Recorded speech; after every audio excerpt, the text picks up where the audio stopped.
Labadiena. Šiandieną kviečiu tyliam pokalbiui su kunigu Ričardu Doveika. Sveiki. Labai ačiū, kad priėmėte čia tokio ypatingai vietoj Švento Juozapo parapijos bažnyčiai.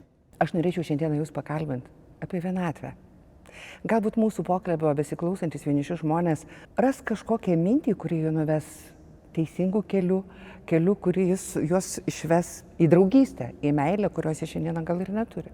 Sakoma, kad gyvename ryšio laikais. Mūsų tėvai gali kalbėti su vaikais, įsibaržysiais po visą pasaulį, per nuotolį. Mūsų vaikai, sėdintys prie kompiuterio ekranų, sako, kad jie turi ten pilną draugų. O kodėl taip sunku užmegzti yra gyvą ryšį? Ar jūs tai pastebit? Iš tikrųjų tai taip. Iš tikrųjų pirmiausia labai nuoširdus ačiū, kad mes galim kalbėtis tokioje erdvėje, šventovės erdvėje, gimstančios, besikuriančios, naujai statomos ir pastatytos bažnyčios erdvėje. Ir ačiū labai nuoširdus, kad jūsų dėka turbūt labai daug žmonių įžengs iš tos šventovės erdvėje ir tose pokalbiuose bus, girdės, klausys. Tai, prie ko šiandien mes prisiliečiam, yra pirmiausia telpa žodėje labai tikra. Viskas, kas įvyksta žmogaus gyvenime, yra tikra, visos patirtys yra tikros. Ir šiandieninė aplinka, kuri kalbina žmogų, taip pat yra ir tikra, ir labai sodri ir persodrinta. Mes šiandien turime labai daug visokiausių galimybių, nuo galbūt veiviškai praleidžiamo laiko, nuo laisvalaikio, nuo labai daug įvairiausių technologijų teikiamų galimybių. Atrodo, pasaulis šiandien sumažėjęs į vieną ekraniuką, kartais kuris telpa net telefono ekrane arba telpa laikrodžio ekrane. Šiandieną mes jau kalbam, kad visas gyvenimas gali tapti net išmaniajame žiede, kur gali visą eilutę matyti, skaityti, bendrauti, kalbėti. Ir pasaulis yra labai labai sumažėjęs, o tame mažame pasaulyje turi sutalpinti labai didelį žmogų. Man visuomet kiekvienas žmogus yra labai didelis žmogus. Tai žmogus, kuris turi labai unikalią savo istoriją, savo praeitį, savo dabartį, turi savo lūkesčius, svajones. Tai yra didinga istorija, kuri yra apgaubta išorės ir patarnaujančių dalykų, ir dirginančių dalykų. Ir visame tame gausos patyrime šiandien išlikti, išbūti ir turėti atramos taškus, tai iš tikrųjų tampa užduotim. Jei mes kalbėtume turbūt su savo senelių prosenelių kartomis, jie pasakytų, vaikeliuk, iš gero gyvenimo, iš dyko buvimo, čia jūsų šitas problemos ir reikalai. Turėtum daug darbo, sunkiai dirbtum ir būtum spaudžiamas iš visų pusių, neturėtum laiko apie kada tuos dalykus kalbėti, galvoti ir keltų klausimų. Bet šiandienos laikas, kuris taip pat yra pilnas iššūkių, darbų, nuovargio, persitempimo, perdegimo, ir mes kalbam šiandien apie emocinį perdegimą, intelektualinį perdegimą, apie santykių perdegimą, apie savęs paieškos ir supratimo perdegimus, įtampas. Tai iš tikrųjų šiandieninis laikas ir kalbinantį žmogų taip pat paprašo žmogaus tam tikros laikysenos ir tam tikro nusiteikimo arba santykio. Taip mes šiandien galime bendrauti su visų pasauliu neišeidami iš namų. Taip, mes šiandien galime spręsti labai daug problemų greitų laikų. Taip, mes galime šiandien reaguoti ir jeigu šiandieną kelių minučių bėgė neatsakė elektroninį laišką, nepakėlė telefono ragelio, tai jau net susilauki priekaištų, tai ką tu veiki, kad dabar neatsiliepi, dabar nesureagavai. Praktiškai mes gyvename tiesioginio eterio epochoje.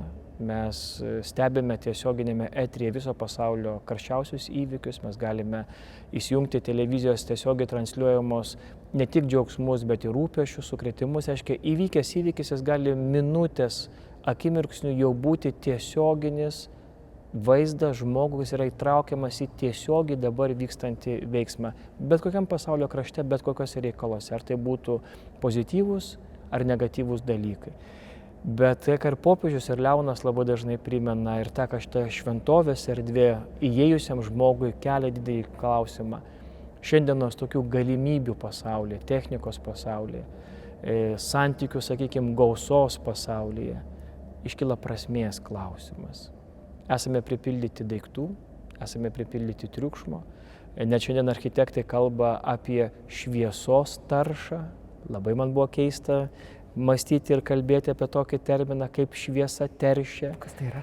Tai miestuose apšvietimai, reklaminės iškabos ir šiandien architektai kalba net apie šviesos taršos buvimą arba jo eliminavimą. Ir šiandien norint pamatyti žvaigždėtą dangų reikia turbūt gerokai pavažiuoti už miesto ribų. Šiandien norint patirti tam tikrą tylą, savyje reikia labai nuo daugelio dirgiklių išsilaisvinti. Ir šiandien norint susitikti su pačiu savimi, taip pat reikia didelius veiksmus padaryti arba didelius žingsnius žengti.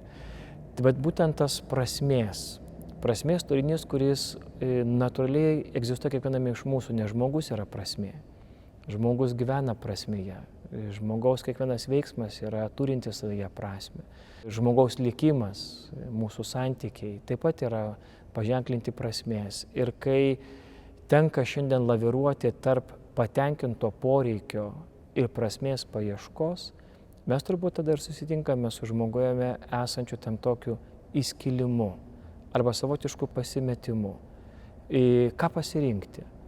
Apgauti save ir atsiduoti šiandienos patenkinimo vajui? Mes galime kiekvienam paskambinti, mes galime įeiti į internetą, mes galime įeiti į anoniminius pokalbių langus, kalbėtis, bendrauti. Šiandien dirbtinis intelektas turbūt pas ne vieną žmogų tampa ir draugas, ir patarėjas, ir viešnia, ir svečias, ir gyvenimo ramstis. Šiandien mes sutinkame žmonių, kuriems tas ramstis yra augintinis gyvenantis jų namuose ir auginamas, kai kam galbūt knyga, kai kam gamtos glėbys. Taip, labai daug žmonių čia, šventovė erdvėse, taip pat atranda savo santykį ir savo prasmės turinį pildo. Bet visa tai būtent ir parodo, kad žmogus pats iš esmės yra būtent santykių būtybė. Ir mes galim būti kokie nori moderniški, mes galim būti laisvi, demokratiški, liberalūs ar ten ultraliberalūs, bet nuo savęs, nuo savaties mes niekur negalime pabėgti. Žmogus iš prigimties yra santykio būtybė. Ir mes esame, nemanot, likt kažkaip apgauti pasaulio daug ekranuose. Taip, išjungiame ekranus ir mes liekame vieni. Ne tik kad apgaubti, jeigu mes dalyvaujam tiesioginio pasaulio pasiūloje, tai mes matome, kaip plačiai ir kaip įvairiabrauniai vyksta pasaulio įvykiai šiandieną. Ir tas gali mus iš tikrųjų labai stipriai įtraukti. Mes domimės, mes pradame pergyventi, mes persmelkiam tomis mintimis, tais vaizdiniais. Ir natūralu, kai lieki atsijungęs nuo visų tų dalykų, lieki vienas, tas aidas, kuris tavyje suskamba, taip pat turi turėti tam tikrą erdvę. Ir su tuo skambančiu aidu taip pat reikia išmokti elgtis. Su juo taip pat reikia tam tikrą santykį, jį reikia taip pat įgalinti, arba jis man suteiks prasmės pojauti. Aš šiandien stebėjau daug dalykų tiesioginėme eteryje. Aš tik stebėjau, mėgavausi, išsigandau, susigužau, pergyvenau, kalbėjau maldą, palinkėjau sėkmės, pagalvojau, kad gerai, kad šiandieną man tas neįvyko, ar pamąsčiau, ką aš būčiau daręs tokioje situacijoje, kaip aš elgčiausi. Ar aš tiesiog stebėjau, vartojau, išjungiau ir tada taip, jeigu manęs nebuvo šiandienoj, tas vienumo patyrimas, jis yra iš tikrųjų labai gąsdinantis. Ir jis yra labai negatyvus. Jeigu šiandien manęs nebuvo, o aš buvau tik stebėtojas, ir geriausiu atveju tik tai tiesiog pasimėgavau, kad dėkui Dievui, likimui, gamtai, dar kažkam, kad tai ne man ir ne apie mane. Ir net nesusimąsčiau, o kaip aš elgčiaus. Taip, suvartoti dalykai jas laiką palieka tuštumą ir palieka spragas. Dalykai, kuriuos aš įžengiu ir leidžiu, kad jie mane suskambėtų. Aš patai mąstau, galvoju, analizuoju, gal net pergyvenu, išgyvenu tam tikrus jausmų pokyčius, galbūt pyktį arba juoką, nusistebėjimą, gimsta kiti klausimai. Tas mane veda pirmyn. Tas mane veda pirmyn ir tampa vakare, kai ir jūs minėjote, tarsi savotiškai nutolsti nuo viso to informacinio srauto ir pabūni tik taip pat su savimi. Tas dalykas, jeigu tave prakalbina, tu galbūt pajunti, kad pajutai nuovargį, bet tas nuovargis yra labai prasmingas, nes pavargti nėra negatyvu, pavargti yra labai gerai. Ir darant gerą pavargti, tai yra labai geras nuovargis. Ir kada aš žvelgiu pozityviai į nuovargį, jeigu aš šiandien pavargau ne iš, sakykime, kažkokio tai tingumo, žingeidumo, kažkokio tai negatyvių santykių, ne? Bet šiandien pavargau darydamas gerą mintise, veiksmuose, žodžiuose. Tai koks yra tas geras nuovargis, kurį aš galiu vakare pajusti. Tai reiškia, kad tas nuovargis man dar kartą primena, kad aš visą dieną nebuvau nei vienas, nei vienišas. Aš šiandien gyvenau, šiandien manie vyko šiandienos gyvenimas. Bet jeigu po visos dienos aš jaučiuosi tuščias, išsekęs, be prasmės, savotiškas toks ciniškas, abejingas, tada aš tada kelčiau klausimą, ką tu šiandien veikiai. Ir tada turbūt būtų labai skausminga suprasti, kad tavo gyvenime tuščiai prabėgo viena diena.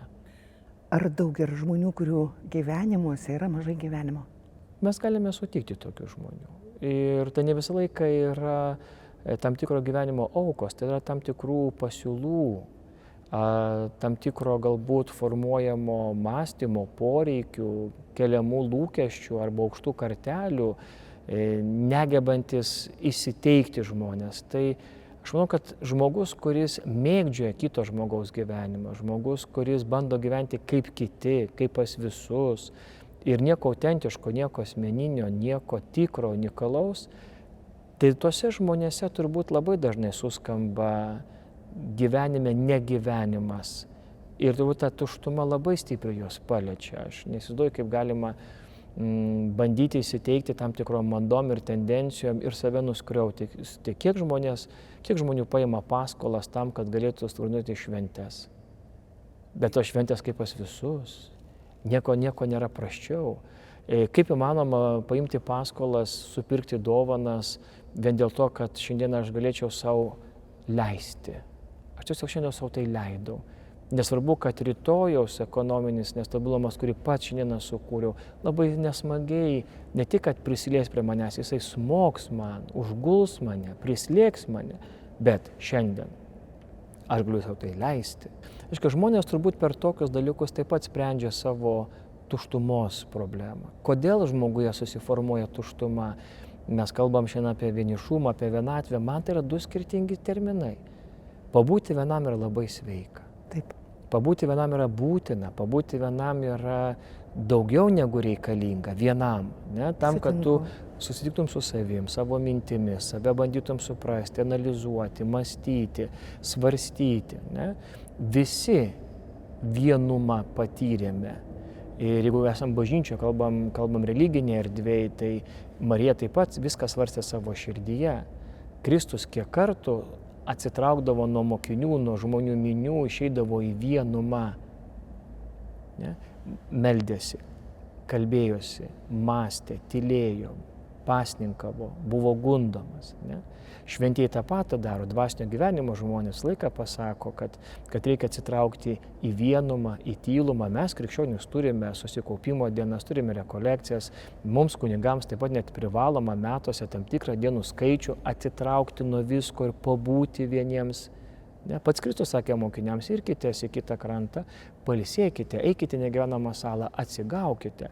Tai reiškia, vienumas yra reikalingas mąstymui, analizei, svarstymui, klausimų kėlimui, įvykusių patirčių apmąstymui ir nepamirškime vieno labai svarbaus dėmens – poilsiui. Katalikų bažnyčioje ne veltui mes turime sekmadienį, kuris yra skiriamas viešam Dievo kultui garbinimo, ką mes turime mišiose, ir poilsiui. Ir galbūt šiandien labai keistai skamba, bet praktiškai šiandien bažnyčia ateina į žmonių gyvenimo kasdienybę, gindama žmogaus teisę į poilsį, ne į laisvalaikį. Nes pas mus laisvalaikis yra pripildytas visokiausių veiklų, kuriame vėl yra nuovargiai, įtampos, persitempimai ir pozityvus ir negatyvus dalykai.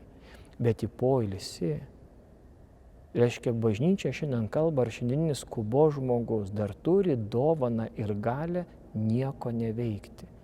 Pabūti, pailsėti, susitikti su savimi.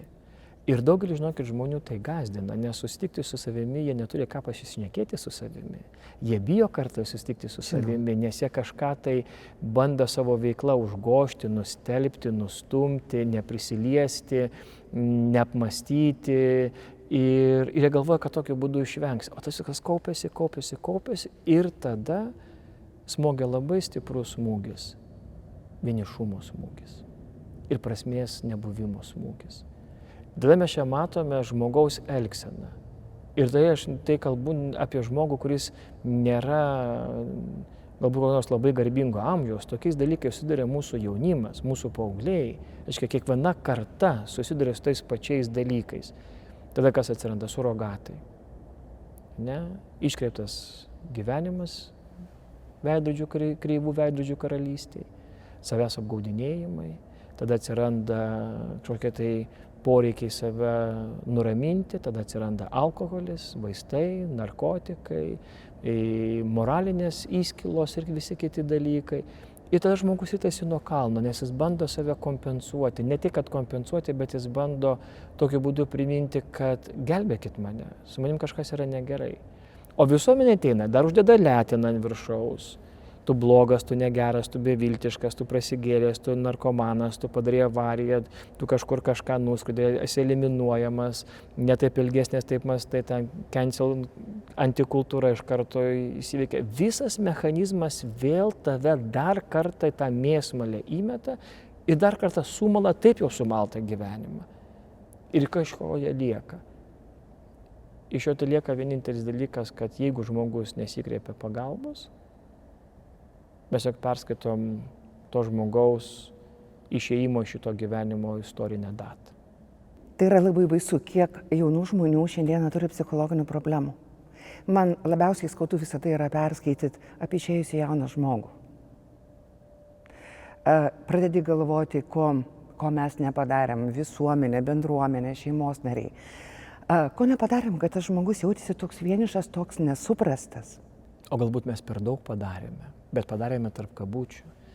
Mes per daug užkėlėme jam kartelių. Mes per daug pradėjome iš jo reikalauti. Mes per daug jam pateikėme šiandienos įsteigimo pasauliui schemų, reikalavimų. O į schemų turime daug jauniem žmonėm. Ir lūkesčių, tikimybių. Ir šiandieną jaunas žmogus tą spaudimą jaučia nuo pat savo šeimos. Ne? Turbūt nežinau, gal aš būsiu ir neteisingai suprastas, nieko tokio, bet man šiandieną turbūt didžiausias žmogus, kuris gali būti potencialus savo vaiko gyvenimo ir likimo skriaudėjas, yra super mama ir super tėtis. Tai manau, kad tai vaikas, kuris niekada nepatirs tikro tėčio, tikros mamos. Nes ten viskas turi būti super. Tu turi būti geriausias, tobuliausias, visose schemose, pažangiausias. Ir kas už to slypi? Ne gyvenimo prasmės ar savo norų realizavimas. Slypi ekonominis dėmuo. Tu daug uždirbsi. Gerai dirbdamas, tu daug galėsi sau leisti. Būsi laimingas. Būsi tada laimingas, ne? Tu galėsi turėti namą, jachtą, būsi laisvas, tu būsi pasirūpinęs, tu galėsi išeiti labai anksti į pensiją, ne? Ir mėgautis gyvenimu, tavo socialinis lygmuo, taip, tu bendrausi su visai kito socialinio lygmens žmonėmis. Ir tai kalba demokratiniai, liberalioj visuomeniai, kur esame visi lygus, bet apie socialinius tam tikrus statusus, karjeras ir tam tikrus socialinius burbulus. Visi kalba tą patį, mes stebėmės, kad yra karalystės, karaliai, pavaldiniai, mes stebėmės, kad yra diktatoriai ir rengiamieji, mes stebėmės, kad yra įvairiausių schemų, ne? Bet patys kūrėme šiandien modernioje visuomenėje, liberalioje visuomenėje tokias schemas, kur jeigu tu nesi tam tikro socialinio lygmens asmuo, tu esi out, esi tuštuma, esi niekas. Ir tu neįeisi tą burbulą. Ir patenki į nematomų žmonių būrį. Ir patenki taip, ir patenki tiesiog statistiką. Ir tai kalbam apie demokratinės visuomenės, liberalios visuomenės, lygių piliečių teisių, laisvių, garantų erdvėse.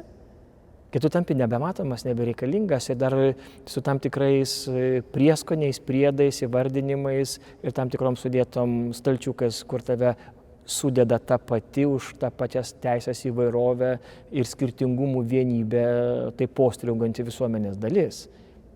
Ir tai yra, kas kelia ir nuostabą, šypseną, ir gūžtelni pečiais, ir pamatai, kad tada reikia atsiraituoti rankovės, eiti tų žmonių gyvenimus ir tiesiog rinkti juos į glėbį, parnešti iš tos pelkės ant tvirtos žemės, pernešti nuprausti, apauti, išklausyti, nuraminti, paguosti, priminti, galbūt ir kartais žodžių vatą nevinioti, iš tikrųjų kalbėtis, o ne mandagiai pataikauti, padlaižiauti ir dar kažką ten tokio per galvą paglostyti. Kai tu prisiemi atsakomybę už kito žmogų ir kai tu ateini ne savo reikalų susitvarkyti, bet tam žmogui padėti jam būti juo pačiu savimi, tai tada kiekvienas tavo patarnavimas jam tampa didžiulė dovana. Didžiulė dovana. Tai žinai, aš manau, kad kalbėti ir svarstyti mes turime būtent, kad ką mes padarome. Ką mes padarome ne taip, kad šiandien mes turime tiek įtampų, tiek vienišumo, tiek liūdesio, tiek depresijos, tiek pasimetimo, prasmės nebuvimo. Ir atrodo, mes šiandien turime viską. Drabužių turime, maisto turime, daiktų turime net per daug, automobilių turime, keliaujame po visą pasaulį, lėktuvai nespėja kilti, leistis. Mes šiandien galime po daug kartų per metus daug kas išvažiuoti. Šiandien net ir kukliausias pajamas gaunantis senjoras, jis gali kalėdom Velykom nuėjęs į parduotuvę pasileisti plaukus ir 100 gramų nusipirkti, ko tik nori, raudonų, juodų ikrų, visokiausių maistų, po 100 gramų, po 50 gramų. Ne? Ir tu gali šiandien turėti lūžtančius stalus įvairiausių gerybių. Ne, šiandien gali, būdamas senjorus, eiti į universiteto 3 amžiaus, tu gali eiti į karitą patarnauti, gali hospisą ligonius slaugyti. Ne? Tu šiandien gali. Mes gyvename turbūt labiausiai karta, kurioje žodis gali yra antiek ryškus, antiek sodrus, antiek visako talpinantis, kad tiesiog neužtenka turbūt šiandien mūsų gyvenimo pabandyti atsiliepti bent į mažiausią nago juodumo dalelę, ką šiandien aš galiu. O prasmės vis tiek nebėra. Vis tiek mes žudomės, vis tiek mes įklimpstam į priklausomybės, vis tiek mes pykstamės, stumdom viens kitą, persekiojam, tyčiojamės, susipriešinam, mes tiesiog bijom viens kito vis tiek to paties šešėlio einančio, mes kaip ėjom nuleidę galvą žemę, taip einam nuleidę galvą. Mes bijom pasisakyti, kad šiandien galėjome kažkur daryti, mes meluojame, kad einam kaip visi, paklaus, kaip tau sekasi, pasakys, no, kaip pas visus, blogai, negerai, sunkiai, bet kažkaip, jo, normaliai, bet nieko autentiško, nieko tikro, jokio pasimėgavimo. Tada pagalvoju, gerai, tavo sąskaita pilna, tavo sveikata trykštanti, tu keliauji po pasaulį, bet tavo viso tas liudijimas prieš kitus arba kitiems yra pakištas po kilimu, tu jisai paslėpęs. Aš nežinau, kaip gali atrodyti pilnaverčio žmogaus gyvenimas paslėpus džiaugsmą, paslėpus savo prakaito vaisiaus malonumą, paslėpus savo talento pasimėgavimą. Ką gali patirti žmogus paslėpęs save ir paslėpęs tą didelę pozityvę galią, kuris jis savyje turi. Jis tada vaidina, veidmainiauja. Blogai, sudėtinga, jo, kaip pas visus, nieko asmeniško, neutraliai. Ir tai mes tada kalbėti apie autentišką gyvenimą yra beprasmiška. Gal jis negali pasidžiaugti, gal jis jėgų neturi pasidžiaugti. Kai skauda nuo vienatvės, kai vienatvę suvoki ne kaip prabangą, o kai tas tame skaudžiame vienišume. Nesvarbu, ką tu gali, tau tas sąrašas nerūpi, tu nieko nenori. Taip, teoriškai tu žinai, kad tu gali tą daryti, bet tu nenori keliauti. Su kuo aš keliausiu, aš esu vienas. Tu nenori eiti į 3 amžiaus universitetą. Nes principė tu net nežinai, kaip tau reikės bendrauti su tais žmonėm, kuriuos tu sutiksi. O galbūt tada reikia ateiti į tokią erdvę, kurioje mes šiandieną čia esame, atsistoti prieš jį ir leisti būti jo perlaužtam. Perlaužtam. Kaip ta duona. Kaip vynogės kekė, perlaužtam kaip kito kitoniškumo akivaizdoj. Ir manau, kad tokie žmonės, apie kuriuos jūs sakote, jie turbūt turi didžiausią savietą demoną nugalėti puikybės. Čia būna labai dažnai užslėptos puikybės dalykai. Arogancija, puikybė, susireikšminimas, aukos sindromas, nuskriausto žmogaus gyvenimo, kurio visi gaili, nes nuskriaustų žmonių gailim. Na, aukos sindromas Lietuvoje labai populiarus, man atrodo. Taip, ir mes to mėgaujamės. Ir mėgaujamės tuo, vaidiname, ir vėl aš tada kalbu, mes tiesiog savo autentiškumą paslėpiam, išduodam. Ir tada mes tampame tik tai statistika, tik tai šešėlis. Ir tai, žinokit, yra pasirinkimas. Ir kas yra įdomiausia, kad tu negali žmogų uždrausti taip gyventi. Negali žmogų uždrausti taip mąstyti, tu negali žmogų uždrausti taip elgtis. Tiesiog tampi liudytojų, kuris liūdi kitas galimybės. Ir tada būtent reikalingi labai šviesus veidai, gyvenimo spindinčios akis, gatvėje praeinančios šypsenos. Tada reikia iššūkių, reikia drąsos, reikia drąsių žmonių, kurie tiesiog atsiprašo, kad egzistuoja ir gyvena savo autentišką gyvenimą. Kurie net ir iššūkiuose savo veide laiko viltį. Tie, kurie netekti, atsiremia gyvenimo prasmės dalykus. Tie, kurie net ir turi atsisveikinti su savo artimaisiais, mirties akivaizdoje, jie iš tikrųjų kapus lanko ne kaip jų palaidojimo vietą, bet kaip jų prisikėlimo vietą. Ir nuėję prašo ten palaiminimo. Reiškia, jie toliau grįžta atgal gyventi. Mes turbūt prieš gal nepilnus 2 metus bažnyčios erdvėje čia turėjom balto vaiko karstelį. Tėvai laidojo savo naujagimį. Ne, jisai, gimė jau miręs, po motinos širdim dar negimęs mirė ir tiesiog jį reikėjo pagimdyti negyvą kūdikį. Ir po šiai dienai aš žaviuosi tą šeimą, jauna šeima, kurie pastoviai lanko kiekvieną sekmadienį mūsų bažnyčią, jų elgesiu per vaiko laidotuvės. Jie po mišių, kaip prie altoriaus buvo baltas vaiko karstelis, paprašė jį atidaryti. Mes labai gerai su kitu kunigu paklausėme, ar jūs pajėgsite tą vaizdą pamatyti, ar norite tai pamatyti. Ne? Ir klausėm, ar nereikia gydytojų, ar nereikia iškviesti greitosios. Tai kas gali būti tragiškiau gyvenime stovėti prie balto vaiko karsto? Nesako. Taip mums teko išprašyti iš bažnyčios erdvės visą palydą, klykiančių, šaukiančių, rėkiančių ir ten besielgiančių labai krikščioniškai tarp kabučių. Ir kai liko tik tai tėvai, mes atidavėm tą karstelį, jinai kaip mama pažiūrėjo savo vaiką, pakėlė akis į vyrą ir pasakė, bet žiūrėk, kokį gražų vaiką mes pagimdėm pasaulyje. Dabar sako, aš galiu tą gražų vaiką palaidoti, nes manim taip Dievas pasitikėjo, kad man tokį grožį patikėjo, tai kunigė, kam aš galiu tą grožį saugiausiai vėl atgal atiduoti? Tik Dievo rankas, kuris man tą grožį patikėjo.